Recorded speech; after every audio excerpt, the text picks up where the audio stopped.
आता अजून मी तुम्हाला काय खोटं बोलले?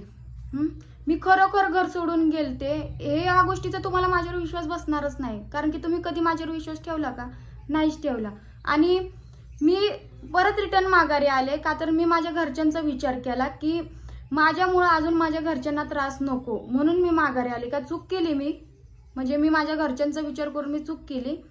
आणि तुम्हाला कोण म्हटलं होतं का माझ्या मागे या म्हणून, मला शोधायला या म्हणून? मी तुम्हाला फोन केलता की मी घर सोडून चालले, मला शोधा म्हणून.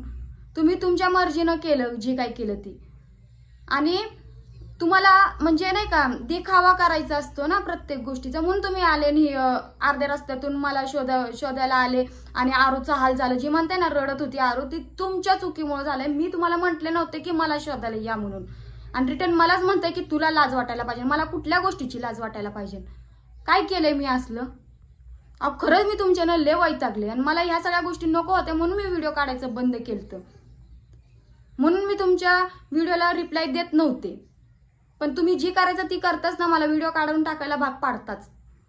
मी किती विचार केला ना डोक्यात की बाबा मला या माणसाला रिप्लाय द्यायचाच नाहीये, मी खूप विचार करते. पण तुम्ही मला असलं काय बोलता ना की मला ती सहनच होत नाही आता त्या गोष्टी. जरा बास करा. मी खरं वैतागले, तुमच्या सगळ्या गोष्टीला मी वैतागले. आणि हे खोटं खोटं माझ्यावर लावायचं ना गरज नाहीये. मी खोटं बोलतच नाही, मी खरोखर घर सोडून गेले होते आणि मी माझ्या घरच्यांमुळे मी परत आलेले. आणि मला वाटत नाही की मी तुम्हाला म्हणजे नाही का खरं खोटं करून द्यायला, खरं तुम्ही ते आहेच नाही ना तुम्ही. का तर तुम्हाला माझ्यावर जर विश्वास असला असता तर तुम्ही हे सगळं काय बोलून दाखवलंच नसतं मला. विचार करा ना, मी तुम्हाला वैतागून ती घर सोडू शकते, तर मी ह्या सगळ्या गोष्टीला वैतागून ही घर सोडू शकत नाही. पण मी विचार करून मी रिटर्न माघारी आले आणि ह्याच्यात मला असं वाटत नाही की माझं काही चुकलंय म्हणून.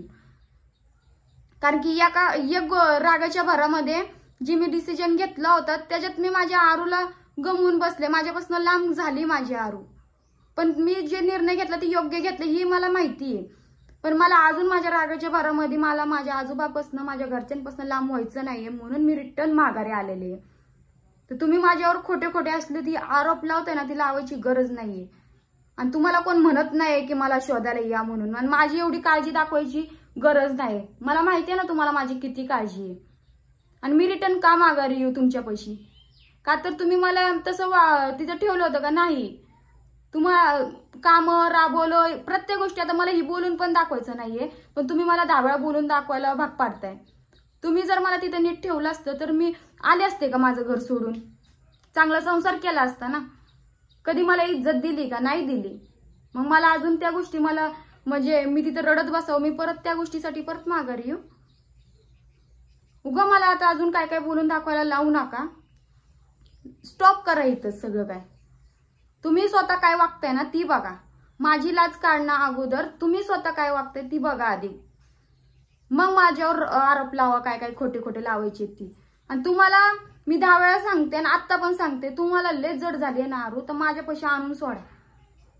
ही माझ्यावर आरोप असले गंजर लावू नका तुम्ही. लाज वाटायला पाहिजे ना, खोटं बोलती, तुला काय वाटलं नाही का?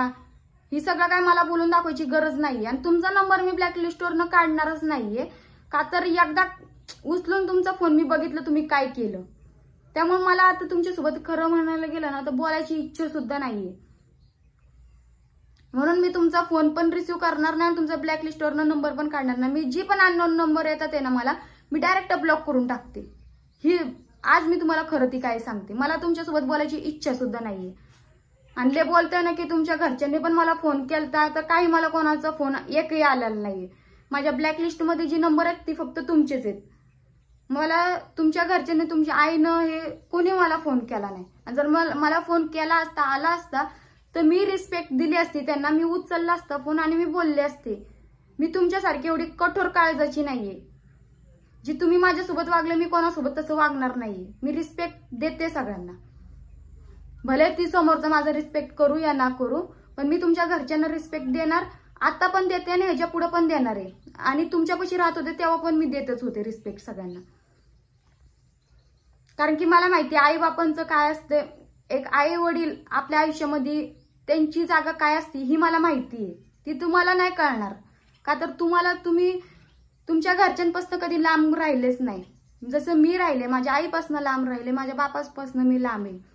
म्हणून मी सगळ्या गोष्टींना सगळ्यांना मी रिस्पेक्ट देत असते, आई वडिलांना पण देतेच.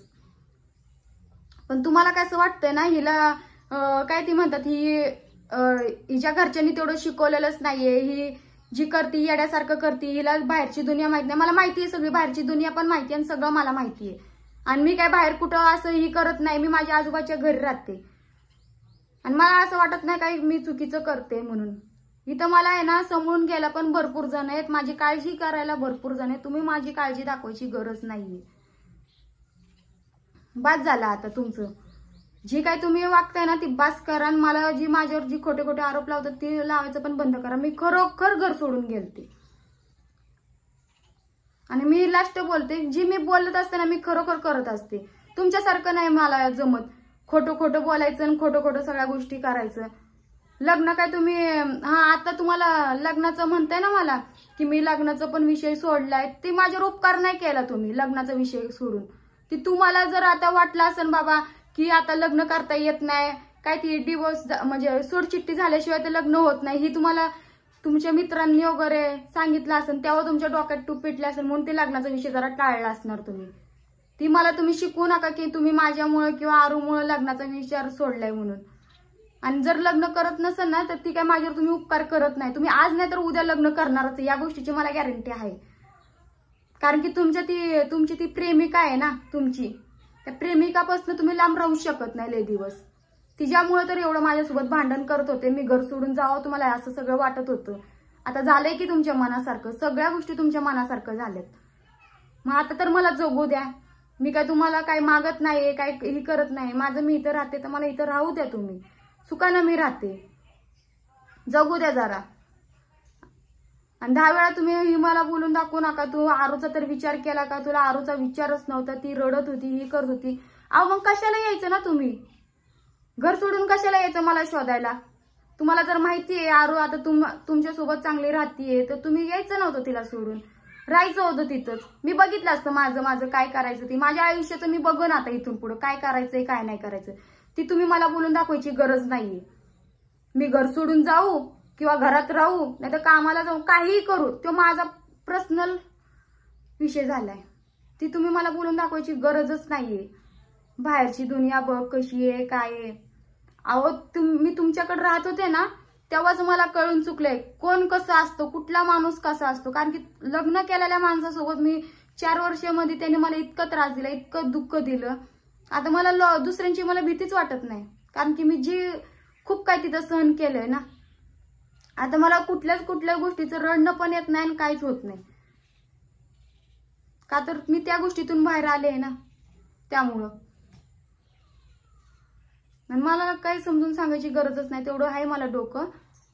मी आहे भक्कम, कसं जगायचं कसं नाही जगायचं ती तुम्ही मला बोलून दाखवू पण नका.